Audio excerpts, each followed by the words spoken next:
You've probably heard recently, amidst all of the talk about the state of the Democratic Party, that they have something of a Latino problem. That's generally how it's identified. But what does that actually mean? Where are they doing well? Where are they not doing well? And what can they do to improve their position in the future? We decided to bring on multiple different perspectives to dive into this topic. First of all, we have Democratic strategist, senior advisor, and spokesperson for Lieutenant Governor Antonio Delgado, Christina Carrica. Hayley, welcome to the show. Glad to have you here. Thank you. Thank you. And we also have President and CEO of the United States Hispanic Business Council, Javier Palomarez. Welcome to the show as well. Thanks for having me, John. I'm ready to dive into all of this with you. Christina, first of all, and I want to get this perspective from both of you. When people say that this problem exists, they're not often necessarily super specific about what it means, where it might be true, where it might not. To the extent that this problem does exist, how would you define it?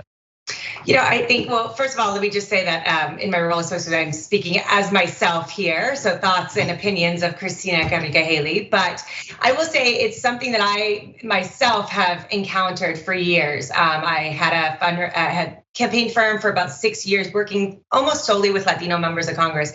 And I think the issue, as it's so to speak referred to, is actually just as diverse as the community is. And I think that's one of the issues. Speaking firmly from the Democratic Party, as I have much more experience there, it's often looked at as kind of a one size fits all solution. How are we going to get Latinos? And people don't realize the diversity. I myself cannot speak on behalf of an Afro-Latina. I am a first generation white presenting Argentinian American, and that is just as different as somebody from Topeka, Kansas, talking to somebody from Copenhagen, Denmark, when we're talking about these differences. And I think that's the first thing that's really never been addressed, is the fact that the diversity within our own community almost makes it as difficult as you can hear sometimes just the Democratic Party in general. Our community is a big tent, whether it's race, ethnicity, religion, education, different things like that. And I think that is where we've started to see that even though there's been efforts made within the Democratic Party of attempting to have more diverse staff and things like that, even within the kind of checking the box staffers sometimes, and sometimes the staff, sometimes folks are very focused and diligent about who they have on their staff. They don't realize that maybe somebody who's third or fourth generation might not have the same kind of in touch views as somebody whose family just fled a country or left a country, maybe not fleeing, that has a slightly more socialist leaning government, or maybe somewhere that wasn't as business friendly as the United States is, and things like that. And so I often think that it's a perspective issue, and an issue that hasn't happened overnight and will not be solved overnight. And I'll also caveat that with, I think both parties are struggling with it and have the issues with the community in different ways. And Javier, what's your perspective on that? I tend to put the Hispanic or Latino problem that the Democrats are having in two buckets. One is a bucket that would be labeled abandonment and neglect. And then the other one would be labeled kind of the economy and financial prospects. If you go to the abandonment and neglect bucket, the Democratic Party historically has counted upon the Latino vote and has received it for time immemorial. For the last couple of elections, there was a disproportionate amount of time, energy, resources, and finances focused on other minority groups, and rightly so. Minority groups to include the African American community, the LGBTQ community, the Asian community. Nothing wrong with that, but it was done almost at the exclusion of the Latino community. And so the strategy appeared to be, we got the Latino vote, don't worry about it, it's all good, let's focus on these other pockets. Maybe not the best idea. If you look at where we stand today, there are more Hispanics in America than there are African Americans and Asians combined. According to the last census in 2020, African Americans comprised about 12% of the population, Asians comprised about 6%, combined about 18%. Latinos, we comprised about 19.5% of the population, and we continue to be the fastest growing segment of the population. So you can't ignore a community for that long and expect it just to show up when you need the vote. And so now you see Democrats kind of struggling, trying to figure out what was the last thing we talked about and where do we pick up? And so when they do talk to us, it's kind of, it's kind of one-way communication, and it's unidimensional. They talk to us about immigration. Nothing wrong with it. We care about immigration. But if you really understand our community, to Christina's point, there are other things that matter more to us: the economy, healthcare, education, national security, and yes, immigration, but maybe fourth or fifth down the line. And so the tonality is wrong, the timing is off, and you're seeing the results of that in pockets like South Texas, where Hispanics are leaving in droves to the Republican Party, which has been quietly, creating a ground game and talking to the Latino community very effectively about the issues that matter: the economy, jobs, inflation, and things of that nature. Well, I want to stay on that for just a minute, because I think both aspects of what you talked about are likely part of why we're seeing this shift. You definitely have that abandonment. You have the lack of focus, and even when the focus is there, it doesn't tend to be very deep. It's like an inch thin. You mentioned there that the Republicans are developing this ground game and talking about these issues. So that's like an acknowledgement of those problems. Do you feel like the inroads they're making are a result of them putting forward, potential plans to solve those problems, or is it simply acknowledgement and a little bit of attention?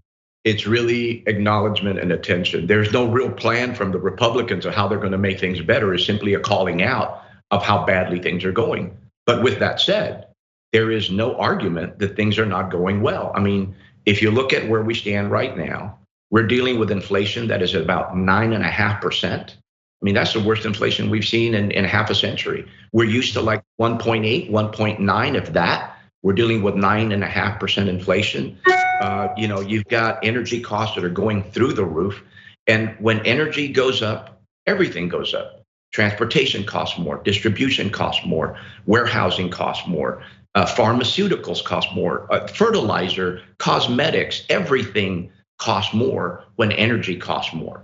And so we're not, the Democratic Party is not talking to the Latino community about the reality that we're living.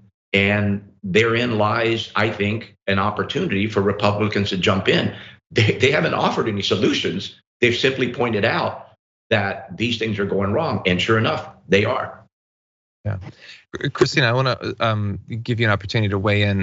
Do you see the Democrats putting together some sort of counter to this? Do they acknowledge the problem, and that would seem to be a prerequisite to them actually addressing it? I think it's interesting. I think kind of to the communication point, the Republicans have been doing a great job, not only communicating, but in the means that they communicate. I think that is one thing that there has been talks about. It's something I've had plenty of conversations about.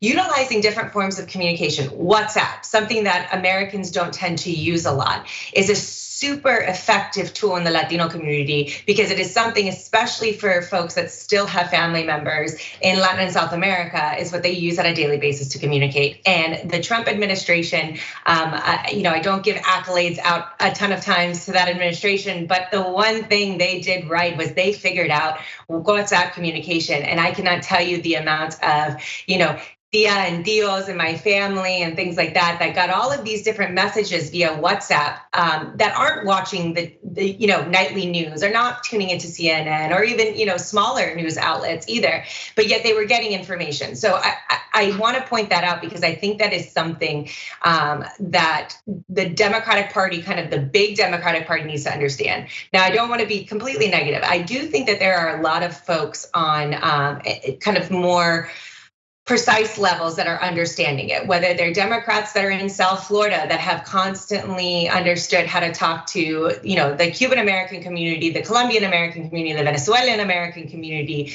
and they've understood this kind of juxtaposition that's there. But as well as, at our border regions, and even sometimes in some of these very new growing Latino populations, whether it's in Iowa and other places in the middle of the country, these folks that are working on the ground are able to kind of start to understand where these different communities really are focused, to the point of, the communities itself are entrepreneurial. They care about the education system, most of the time widely using public education systems. So it's something that's clearly on their mind. I mean, we can look no further, unfortunately, than Uvalde, Texas, right? I mean, that is a large massacre of Latinos, basically, is what happened down there. So school safety.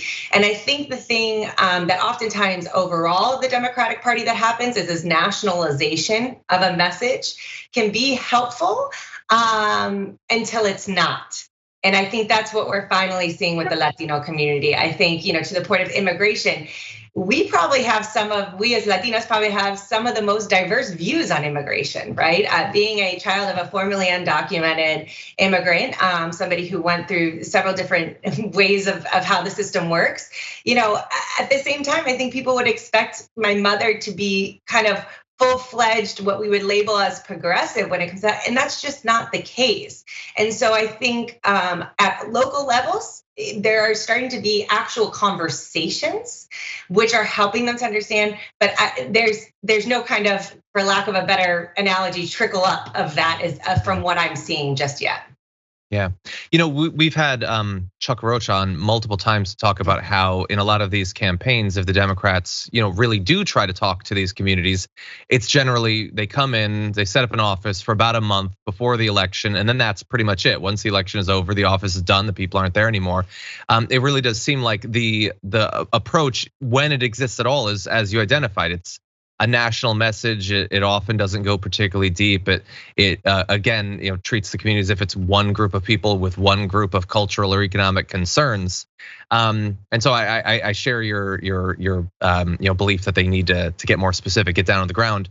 I am curious what you think about some of the national conversation coming from the right, though. This might not continue on past midterms, but when I think about the highest profile members of the Republican Party, the Trumps, the Ron DeSantis, things like that, they're focusing on things like on CRT, trans athletes, things like that. And obviously now reproductive rights have become a major part of the national conversation because of what's been going on with the Supreme Court.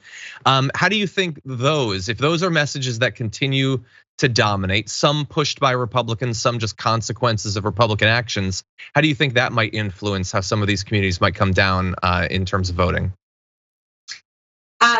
I personally think, unfortunately, they're easy decisions for people to make personal opinions about, right? And keeping it there, whether or not I'd like to admit it, might be a winning strategy for Republicans, especially again with kind of more recent immigrant families, things like that. The institution of the Catholic religion, this is not to blanket that all Latinos are Catholic, but in general, the institution of religion is something that is much more continuously present in Latinos' lives.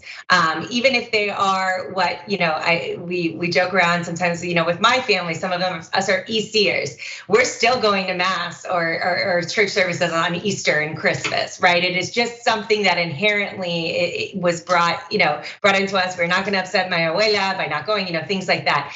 And so I just think that that is where we actually are missing the mark. That conversation needs to be understood as something that itself is not a monolith, right? Within the Democratic Party, there can be different views of that. And unfortunately, again, whether we like it or not, we can even add racism into that conversation. It is something our community struggles with. I go back to pointing out that I am very white presenting and I have a ton of friends who are very Afro-Latino and Latina, and we have everything in between. And that becomes the issue, right? We need to understand that within our own community, we have to have certain conversations about it. And to your point of kind of opening these offices during election times and things like that, both Democrats and Republicans tend to force some of these views on the community or try to talk them into it. And I think a lot of times that brings back this thing of wanting to be independent. We are a very proud people, no matter what country you come from. Argentinians tend not to be the most humble. I will lay that out there right away. And so I think sometimes the way that the Republicans have actually approached the Latino community has been a bit more welcomed. even though you can arguably point to some pretty racist and outright policies that contradict or go against the community. But it is this ability to feel like they're not being talked at, that they're being listened to, and that things that they've grown up with and they consider foundations of their lives are paid attention to. And I just think it's again, it's very interesting because to your guys' point earlier, there's nothing really being proposed, and yet there is something that is truly resonating. And I think it points back to how Trump connected with voters in general. It's speaking to folks at their level about the things that they can make their own mind up about. Folks are not going to understand, and it's not to say that it's a lack of education, but they're not going to understand why a certain gas price in New York City is versus their hometown, right? But they're going to understand how they feel about, whether it's trans rights, right or wrong, whether it's abortion, whether it's, different things like that. And so that is what I think the Republican Party is doing. They're finding the ways to communicate with them, but they're also finding the level and the issues to communicate on them with, where people feel part of the conversation. Okay, interesting. And well, actually, Javier, I would like you to continue. I know that your focus, is going to be on the more business side. To the acknowledging, of course, that Latinos in different parts of the country, in different socioeconomic classes, whether they're new arrivals or third gen, are going to have very different economic interests. Are there any general lessons that the Democrats or Biden specifically could take for communicating around those topics? Absolutely, there's so much ground to cover here. First of all, before I forget, shout out to Chuck Rocha. That guy's been preaching the gospel since time immemorial, and the Democratic Party would have done well by themselves if they'd listened to him a long time ago. We'd be in a different position today. So Chuck understands and knows what he's talking about. And you're right. I mean, they bring him in for literally a few weeks and not to be seen again until the next election. That's not the way to do it. I'd like to use two smaller data points to kind of talk to a broader issue. Two indicators that I look at, and that I think that Latinos maybe don't look at it necessarily in that fashion, but they're feeling it this way, that are, I think, really important in trying to figure out and take the temperature of the Latino community. Those two key indicators are Hispanic household income and Hispanic home ownership. If you look at household income, in 2018, it was about 54,000 in median household income in the Latino community. 2019, it went to 57. We were feeling pretty good. And then all of a sudden, by the end of 2020, we were down to 55, and we're trending lower now. And so this is real for the Latino voter. And so they're feeling this literally every single day with no prospects or anything to kind of give them any hope that there's relief coming. The second indicator is Hispanic home ownership. From 2019 to 2021, 3-year period, it went from 47.5% to like 48.4%, almost a full percentage point. Yeah, and I thought, well, that's not bad. But then you look at African-American home ownership in the exact same time period, and it went from like 42% to 45.8%. So 3.8 percentage points. That's about a 400% increase compared to the Latino community in the exact same time period. So the average Latino, to Christina's point, isn't thinking about it in that perspective. They just know their personal reality. And that's what happens. And then you go to the broader point. I think Hispanics kind of traditionally have been socially more conservative. And when government or entities that have promised, economic delivery, economic success, when they don't deliver on that, then Hispanics go back to their roots and they go back to the conservative kind of view. And we're seeing that right now. And no one's really calling it what it is. But when you look at the smaller data points, it begins to point and kind of you connect those dots, it creates that picture. And that's what we're seeing right now. And to the point that Christina made, though, I don't want to, cover the whole thing in black and blue. There are some real bright spots. As I said, I just came from the Rio Grande Valley in South Texas. I spent about 10 days down there. I was in McAllen. I had the good fortune of meeting a young woman named Morgan La Mantilla. She's a Democrat, proud Democrat. In the belly of the beast, one is doing exceptionally well. But if you listen to her messaging, John, It's about jobs. It's about wages. It's about the economy. It's about healthcare. It's about security. And I would venture to say, rule of thumb, that her constituency is probably like 85, 90% Latino. She's a Democrat, proud of it, but she's hitting the right tonality. And lo and behold, she won. And to Christina's point, there are, bright spots in this battle. I just wish that Washington would watch the Morgan Lamantillas and see what they're doing and study from them, and then create a larger message that talks about the issues that truly matter to the Latino family: the economy, jobs, national security, inflation, things of that nature. Immigration, yes, but down the line. Right now, we need to take care of business. I agree. Yeah, no simple single solution, but they can't continue to act as if there are no solutions, that there aren't people, whether it's activists, whether it's campaign advisors and those sorts of things, or as you've identified, some candidates who have figured out elements of this. There are things that can be learned if they care enough to actually look. Or worse yet, they can't continue to behave as though there aren't any problems. There surely are problems. We need to solve them. Yeah. Well, to that end, I do appreciate both of you taking time out to join us and lending your perspective. I really do appreciate it. So thank you to both of you. Thank you. Good day. Bye.